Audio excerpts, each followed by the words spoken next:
Okay, today we are going to be diving into philosopher and theorist Todd McGowan's book, Embracing Alienation, Why We Shouldn't Try to Find Ourselves. We live in a world really obsessed with finding yourself, discovering your true identity, your authentic core, your inner harmony, things like that.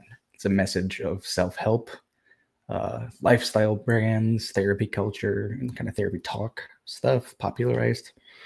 And even political rhetoric. If you can just locate the real you, everything else is going to fall into place, right? Now, McGowan thinks that that is a trap. He argues, in fact, that the very idea of a stable, kind of discoverable self is an illusion, that our frantic effort to kind of find it actually makes us more anxious, more isolated, more susceptible to cultural and political manipulation. So instead of trying to overcome alienation or escape it, he claims that we actually need to embrace it as the fundamental kind of structure of human life and really the meaning of human freedom or emancipation. Okay? So today we're going to unpack what McGowan means by alienation, why he thinks searching for your true self causes more suffering than it actually resolves, and how accepting part of our kind of divided or split self, how accepting that can open up ways of living, enjoying, and being together. Okay. Now, McGowan starts off by naming what he sees all around us, a fantasy of non-alienation. We're told by things like capitalism, self-help culture, therapy talk, as I mentioned, by social media influencers, that we can live without lack, without contradiction, without division. We're promised kind of perfect work-life balance if we try hard enough, perfect kind of self-authenticity, right? Being your authentic self, perfect mental health, or at least close to perfect harmonious relationships with other people, perfect alignment between desire and reality. But McGowan says this is a fantasy, and it's not just false, it's actually destructive. It turns us inward, always checking ourselves, our motives, okay, monitoring ourselves, optimizing ourselves. It convinces us if I just do more, learn more, heal more, then I'll finally be whole.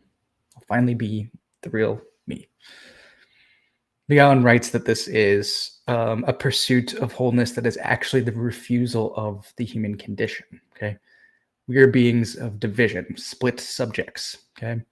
I hear resonances of the Apostle Paul here in Romans 7, okay?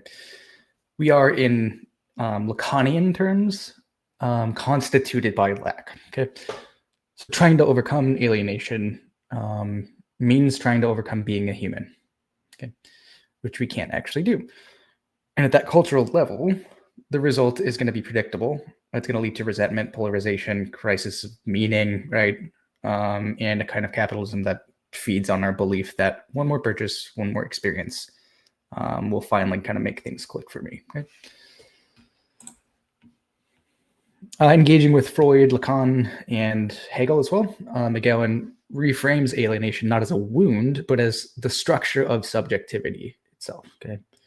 So in psychoanalysis, you become a subject only because something is missing. Language enters, desire forms, right? Drives get redirected, and you become a being that is not at one with oneself. To be a subject just is to be alienated from yourself. In Hegel, alienation is how kind of spirit unfolds, right? We don't grasp truth kind of immediately, we grasp it through misrecognition, contradiction, detours, and negations, okay? So alienation is the engine of becoming. It's the engine that kind of fuels that. Without it, nothing develops or grows or anything like that.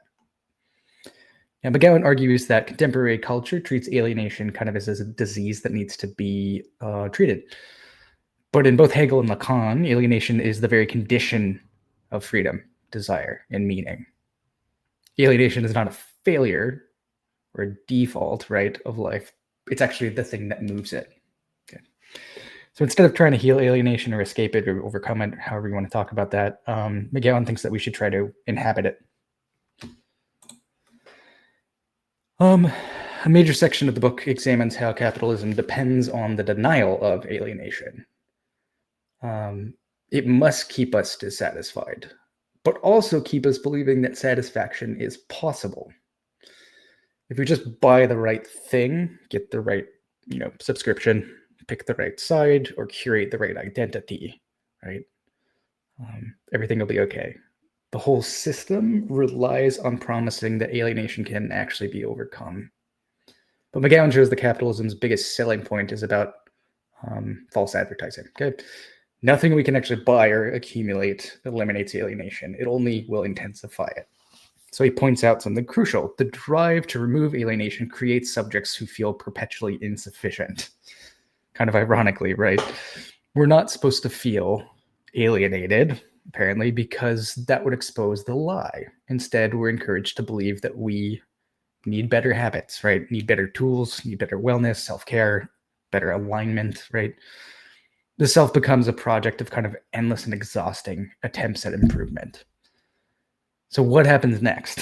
McGowan notes that when people discover that perfection isn't going to be attainable and escaping alienation is not going to be attainable, they turn to fantasy ideas as kind of substitutes for that. And these can be nationalistic, fascistic, nostalgic, or even kind of purity-based communities that promise wholeness by eliminating difference, right?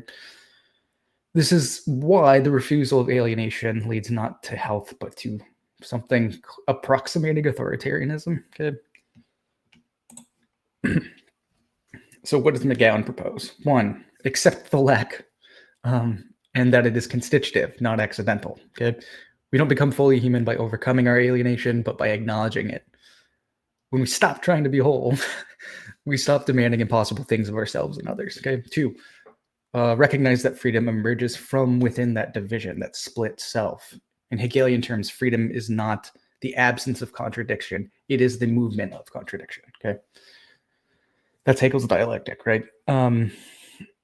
Alienation then is what makes agency possible. Okay? So 3, build communities based on shared lack of shared alienation, not shared identity. So McGowan argues for communities that don't pretend to eliminate alienation, but instead acknowledge that everyone is divided, incomplete, and limited. For those communities, we can think of them as friendships kind of built on actual honesty rather than something like fantasy, okay, or substitutes that we try to bring in. 4, reinterpret enjoyment. So Lacan points out that enjoyment is always bound up with impossibility. We enjoy around things, okay, and things that we want, not in actually possessing it, okay? So embracing alienation means reorienting enjoyment toward the imperfect, the partial, the contingent, toward life actually how it is, right? 5, politically embrace universality rooted in that lack. So instead of politics that promises wholeness, pure nations, pure groups, right? Pure identities. McGowan suggests a politics grounded in the shared alienation of all subjects. This, for him, is the only genuine basis for universal politics. Why this matters, okay? McGowan's book lands with force because I think our culture is more allergic to alienation than ever. We try to eliminate every silence, every boredom, every contradiction needs to be solved, every ambiguity. We want seamless experiences, friction-free kind of things, whether it's communication, identities, whatever, and really emotional equilibrium, right? But the price is high. We burn out. We turn on each other, right? We betray each other. We betray ourselves.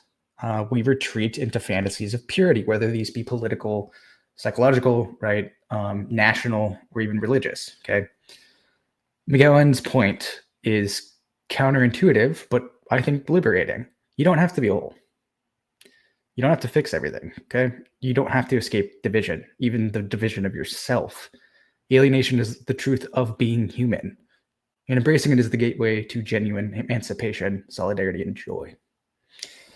So just to conclude, if you found this helpful, let me know. And also let me know if there are other philosophers or theorists that you would like me to cover. And if you've read McGowan, and especially this book, drop your thoughts and comments as well. His work can be unsettling for those who haven't read it yet, but in a good way. So I would encourage you to pick it up. And with that, this has been Apocalypse Here, Christianity You Can Live With.